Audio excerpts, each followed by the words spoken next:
बोले सदगुरु भगवान की जय, सच्चे दरबार की जय, माँ आशुतोष शामरी जी की जय।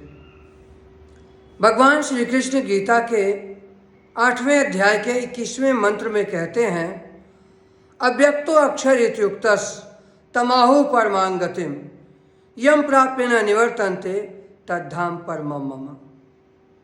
भगवान ने कहा अव्यक्तो अक्षर इति युक्तः, इस प्रकार कहा गया है। भगवान कहते हैं कि जो परमात्मा है उनका नाम अव्यक्त अक्षर है। वह किसी भाषा में नहीं है, वो किसी प्रकार से बोला नहीं जाता है, वो वाणी का विषय ही नहीं है। कबीरदास जी कहते हैं कि 52 अक्षर लुप्त रहे, सब कछु नहीं माही, ये अक्षर खिल जाएंगे वो अक्षर इनमें नहीं। कबीरदास जी कहते हैं कि वर्णमाला के 52 अक्षर हैं, वे 52 अक्षर मिट जाएंगे, समाप्त हो जाएंगे, किंतु परमात्मा का अक्षर, वो जो अक्षर ब्रह्म कहलाता है, जो नाम है, जिसको अव्यक्त अक्षर भगवान कह रहे हैं कि वो किसी भाषा में नहीं है।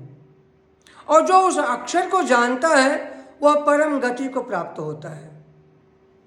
यम प्राप्य न निवर्तन्ते, वह उस परमात्मा को प्राप्त करने के बाद ईश्वर के धाम में चला जाता है, वो दोबारा संसार में लौट कर नहीं आता।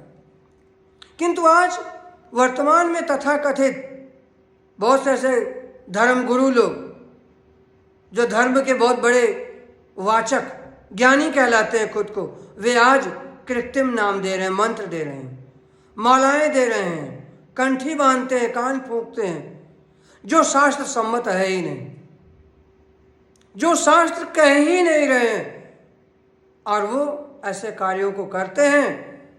और उनके करने का परिणाम एक चीज और है कि यह समाज, अगर यह समाज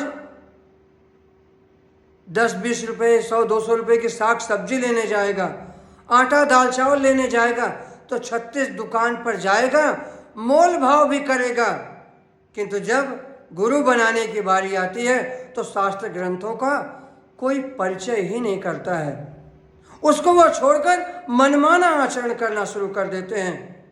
और भगवान कहते हैं गीता के 16वें अध्याय के 23वें मंत्र में, यह शास्त्र विधि मुत्सृज्य वर्तते काम कारतः न स सिद्धिम अवाप्नोति न सुखम न पराम गतिम। ऐसे लोग न सिद्धि को, न शांति को, न परम गति को प्राप्त होते हैं। अर्थात वो बार बार संसार के आवागमन चक्र में उलझ जाते हैं, जन्म मरण के चप्पू में वो पिसते ही रहते हैं।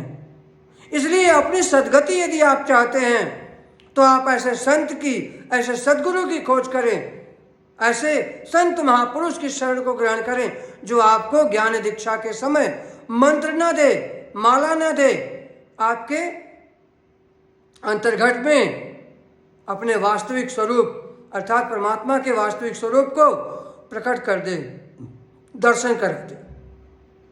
यदि आपको कहीं से उपलब्ध नहीं हो पा रहा है तो पार ब्रह्म साहिब शरण में माँ आशुतोष शामरी के दरबार आपके लिए खुले हैं। आप यहाँ पर सादर आमंत्रित हैं। बोले सदगुरु भगवान की जय, सच्चे दरबार की जय।